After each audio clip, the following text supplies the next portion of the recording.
Hi folks, I would like to introduce myself. My name is Payal and I am a traveler who also loves to meet people. And I think a blend of both is where this concept of melting pot has come about. In my Melting Pot series, I will be talking to lots of inspiring people from different parts of the world and also from different cultures, whom I meet during all my travels.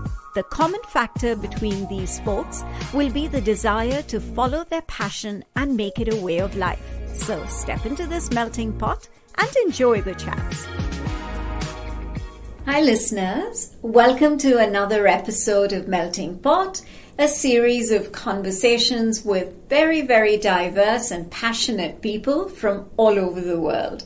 My guest today is a very special lady. Her name is Sarah Po. Sarah is in Singapore and that's where I'm talking to her. She's a psychotherapist and her expertise is in developmental and complex trauma, amongst others. And she's also the founder of the therapy platform. Welcome to my show, Sarah. Thank you, Payal. I'm glad this is the first time we meet, but I can really hear your passion in doing this podcast. I hope I'll be sharing something of value to you and the listeners. Absolutely. I have no doubt about that. So before we start talking about, I'd like to know a little bit about you because, and I'm sure my listeners will be curious as well because, I have an audience which is very diverse from different parts of the world. And, so they also like to hear a little bit of the culture element of the country where the guest is from.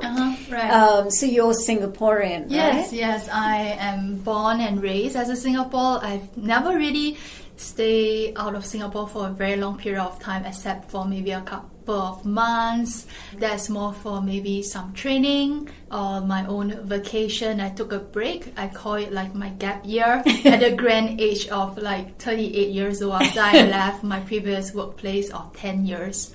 Yeah. Okay. So I'm very much a Singaporean at heart. Okay. Yeah. That's nice to hear. So you did all your education, everything here. Mm-hmm. Yeah, okay. Exactly. Okay. Was it something that you always wanted to do, to become a psychotherapist, or was it something which you grew into? How did that come about? Well, I think I am very fortunate and unfortunate at the same time because during my batch, I was studying in NUS. There isn't a course on psychotherapy. I tried to actually study psychology. I didn't manage to get in. I actually got into social work and I studied economics as well. So I started off working as a social worker. But as a social worker, I'm very lucky to be exposed to a very wide range of problems that people face. So I was working as a community social worker. I meet up with families, couples with marital problems, families who experience domestic violence. So at the very beginning, at the start of my career already, I am thrown, I feel like I'm being thrown to the deep end to actually understand all sorts of problems that people are facing. So fortunately, that experience tells me that I really don't know enough as a social worker. I really feel the need to understand about the mental health of people, not just the social aspect of helping people. So that got me to join. I was working in Institute of Mental Health. I got to become a medical social worker in Institute of Mental Health for about 3 years before I became a full-time counselor in the psychotherapy service. Yeah. Okay, so basically it was a journey for you. It was very much, yeah. So on ground you felt, so it was more, am I right in saying grassroots level to start with? Yeah. And then it progressed, and then you sort of realized that you need to get deeper into it and understand more the mental, the mental health aspect of things, and that's when you sort of decided to Okay. Okay, that's interesting. That is like a perfect place to start. So I have no regret. If you ask me to start all over again, I would say, I will still continue to start with community and then go deep from there. So that's where I go. Institute of Mental Health, best place to know about mental wellness. And given the opportunity I had in terms of training, in terms of supervision, I feel very fortunate to be able to deepen my understanding. And now I'm doing my own private practice, and I can have all the credits I can go with to my previous employers, to my supervisors, to my all the workshops and conferences that I've attended. And also the experiences. Yeah, exactly. You know, the actual interaction with a larger community, right? Because now it's very focused, I'm assuming, on, can I refer to them as patients? Yeah, so it has a few terms to it. Yeah. Right now I'm calling them clients. When I was working in a hospital, they are being called patients. So I guess it's a matter of preference, but there are some subtle differences. And for me, I feel that for a person to have that awareness, to know that they need help itself, actually disqualify the persons to be a patient in a sense, because they are more like they know what they need and they are going out to search for the service, the service provider that can meet their needs. So in a way, I feel the word patient is lowering a person's to the level of not knowing, and therefore you need like a doctor to tell you what you don't know of. Whereas right now I treat all my clients on the same level. They are their own masters, they are their experts of their own lives. They know what is happening, and my job here is to facilitate by having a very focused conversation into their mindset, into their thinking, into their experience, and perhaps ask some questions that usually in a social conversation people don't ask, mainly because we have lots of social norms to observe, social rules, plus the fact that maybe there's also the stigma around, as well as a lack of mental health knowledge to ask the right questions as well. So I really feel that the people that I see, they really are the experts in their own lives, and what I'm doing is just to facilitate the expert to come out and to give it some sort of direction. Find the direction on their own. Yeah. Interesting. So just elaborate a little bit more on the kind of work that you're doing through this platform that you have set up. There are different areas of mental health that you focus on. Yeah. So the platform itself attracts diverse experts. They have quite wide-ranging specialization. Some of them specialize in childhood and adolescents mental health. Like they can help people with autism, with maybe some global developmental delays in terms of learning difficulties. The area that I'm focusing on, that I feel most comfortable to work with, is with the adults who had issues with their childhood experience. We call it adverse childhood experience. So it's a trauma that they may have gone through. Exactly. Okay. Yeah. Right. Yeah. So I see there is lots of mental health issues very much related to childhood experience. And if we go into the science of it, it's not difficult to understand that because we have a developing brain. So as a baby, we have like maybe 20% of our adult-sized brain. So our brain is constantly developing right until the grand age of, say, 35 years old. So we are most susceptible to influences given when we are developing as a young child. So especially the influence from our parents, we don't have the filter to tell what is right and wrong. And we need the affection and love for very primary needs of bonding, of survival. So not only parents, but basically the entire ecosystem that the child grow up in would actually have a very strong influence in the child's life. And sometimes it's really just unfortunate circumstances that has happened. So that is my area of special interest in helping people. Okay.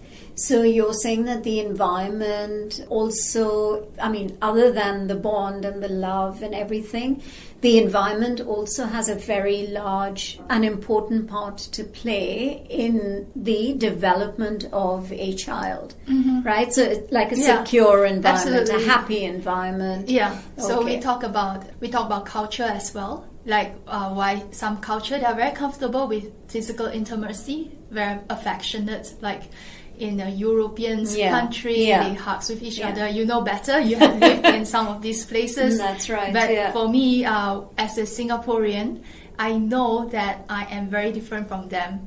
Right. Because as Singaporean, I can speak as a Singaporean. Between me and my friends, we don't hugs.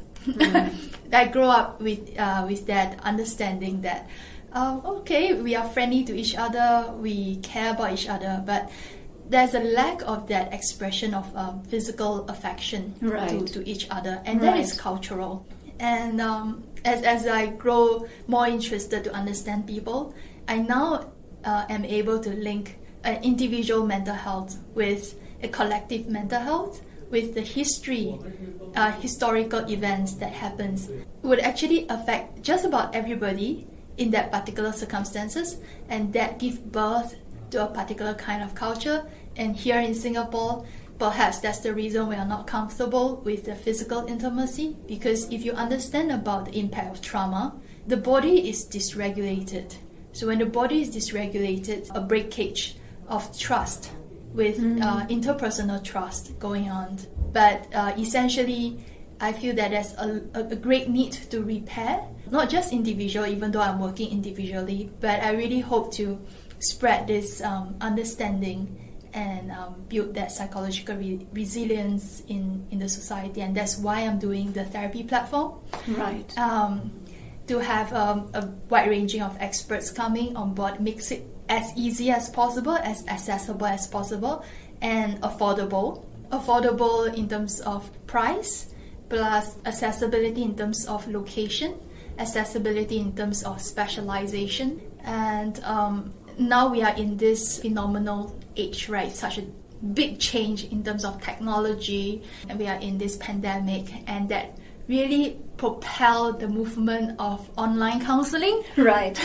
But I have a question here in terms of, do you think that online counselling, I mean, what do you think is the impact if you're, in a room, sort of in person doing the counselling versus online counselling? Because I do hear, I've heard often people say that, but if it's online, then it doesn't really, somehow that eye contact, the proximity to the counsellor, it doesn't seem to be there. So do you hear that at all? Yeah, You do? It's a hotly debated topic. Oh, really? Within the psychotherapist circle. Okay.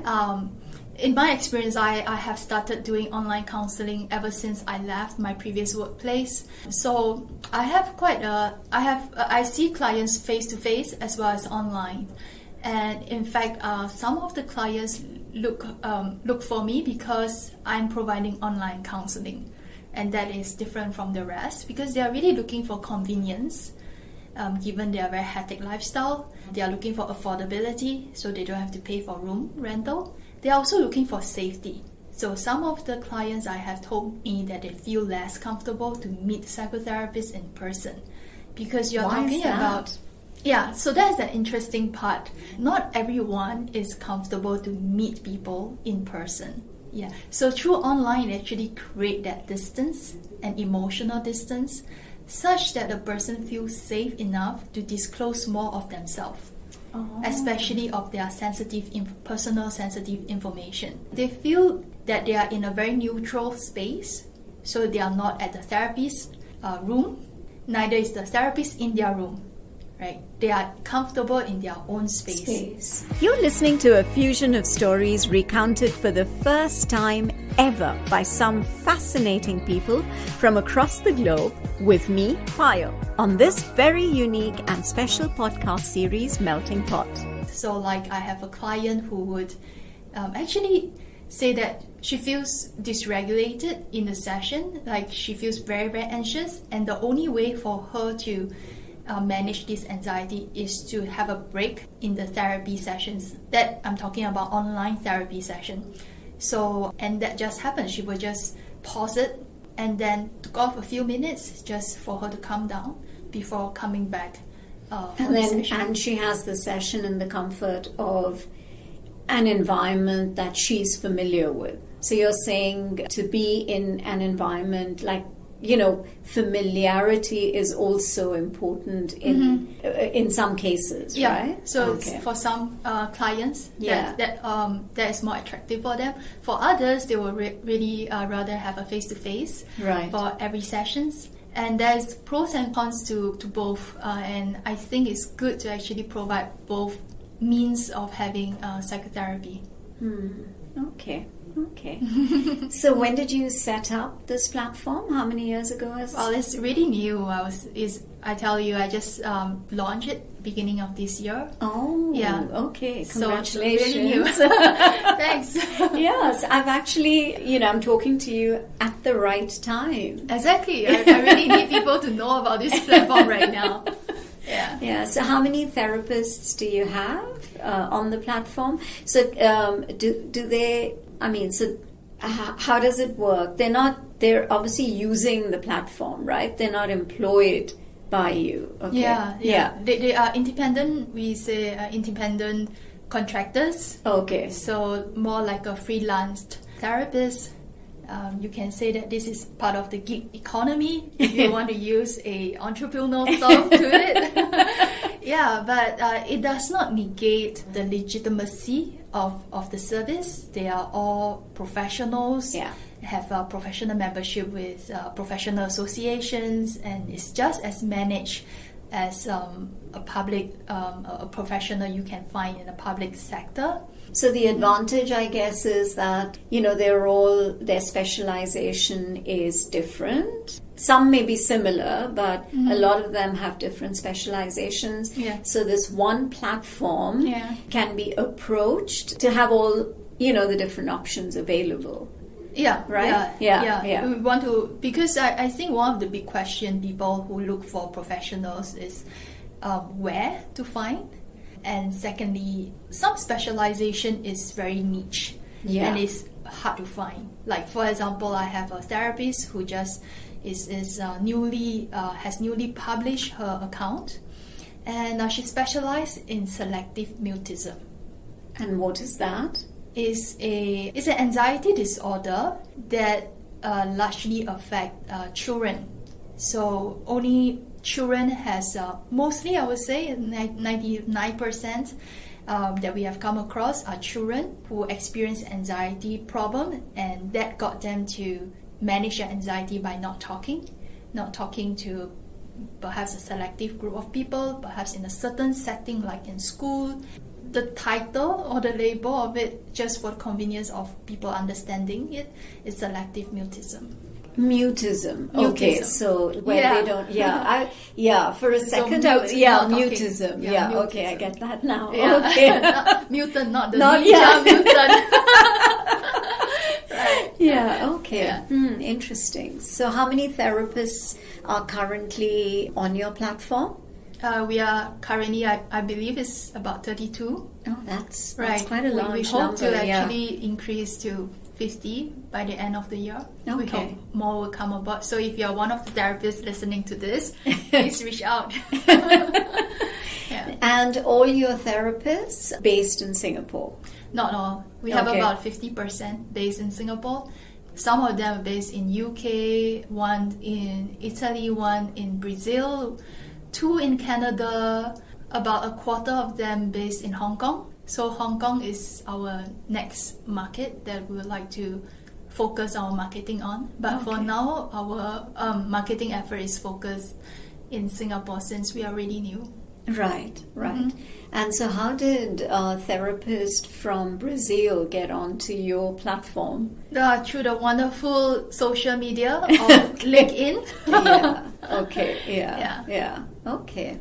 Interesting. So we are in this global village now. Yeah. It's Actually, you don't interesting really time to have live in. to, you don't have to be physically present in a country or a city any longer. And, I'm also a voice actor. And, today all I need to do is when I have projects, I just record them and an MP3 file on email to, it could be, the other end of the world who's my client, and that's all I have to do. They just tell me, okay, this is the genre, this is the kind of voice, and I just have to record it and off it goes, so you're right that it is a global village now, and you could be doing It just is so incredible. It actually makes things so much easier as well, because you can reach out to so many more people and clients as a result of this. You're not just limited, Yeah, it's just like this therapist who specializes in selective mutism. Even though she is born and raised in Malaysia, she's now based in Canada. So if we don't have the online video call platform available, say 20 years back, my platform would not be possible. Yeah. But because even though she's based in Canada, she's able to do psychotherapy for people miles away. She's having clients in New Zealand, she's having clients in Singapore, various parts of the world. So the only thing that she has to deal with and the client has to deal with is the time difference. Yeah, interesting. Is there a lot of awareness, mental health awareness in Singapore and in the region, in this, Southeast Asia and specifically Singapore? Is there a lot of awareness? Do people actually address it, or is it sort of under the carpet? Well, I may have a biased view about it just because I have been working in the mental health industry. I would say from my observation, the millennials in Singapore are definitely the group of people who are a lot more aware when it comes to mental health needs, mental wellness. And now that they are being the bulk of the workforce, it actually calls to their employers to look into mental health. So that is actually encouraging, because you have to balance mental health with work productivity. Right. The two are interdependent on each other. In terms of awareness, I see lots of effort in the recent years. Even our Singapore's president, Madam Halimah Yacob, she is a strong advocate for mental health, and we see quite a lot of public sector initiatives to bring about that awareness, to lower the mental health stigma. So that's really encouraging as well. And quite a number of startups focusing on mental health is coming about, not just in Singapore, but also in the region. So I think people are awakening to that importance, the importance of mental health, especially during this pandemic, now that people are even more aware. You don't have the chance to meet up with friends. You don't go to the office to chat with your colleagues. You're not perhaps traveling by yourself. Yeah. And lots of this creature comfort is being taken away. Yeah. And now it's really a challenging time, and get people. And this actually can be it's actually a golden opportunity for people to reflect about what keeps them going. And I think mental health is really the cornerstone in terms of personal development. Yeah, wow.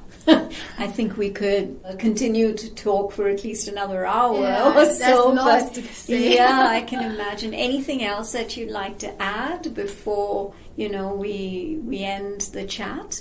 Is there anything else that you want to say? Not very much, just that as a platform, the therapy platform, we are also very much vested in building up relevant mental health content to our readers.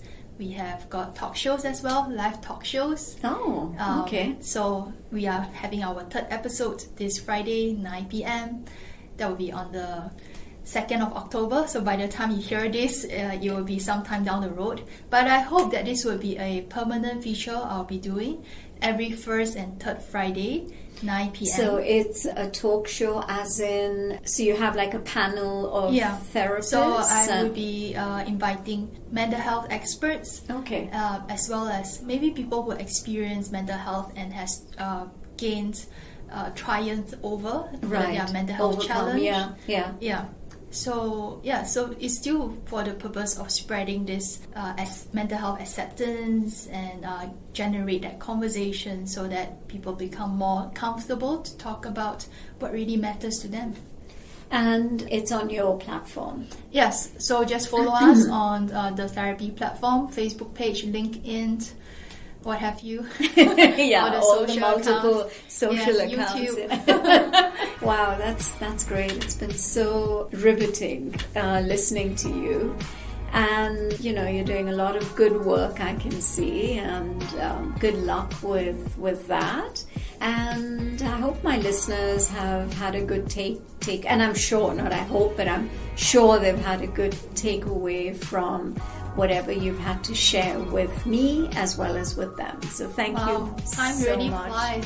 Thank you so much for giving me this time to share about myself as well as the therapy platform. And I wish you all the best, the very best for the Melting Pot, a wonderful podcast channel that inspire people to achieve their dreams. Thank you so much. I really appreciate that. Thank you. Thank you. As Sarah mentioned, her journey as a psychotherapist began from the community level before she eventually set up her own platform. She shared some very interesting insights into mental health. So much good work, and I am sure it must be very rewarding for her. Hope you've enjoyed listening to Sarah. This is Payal signing off until the next episode of Melting Pot.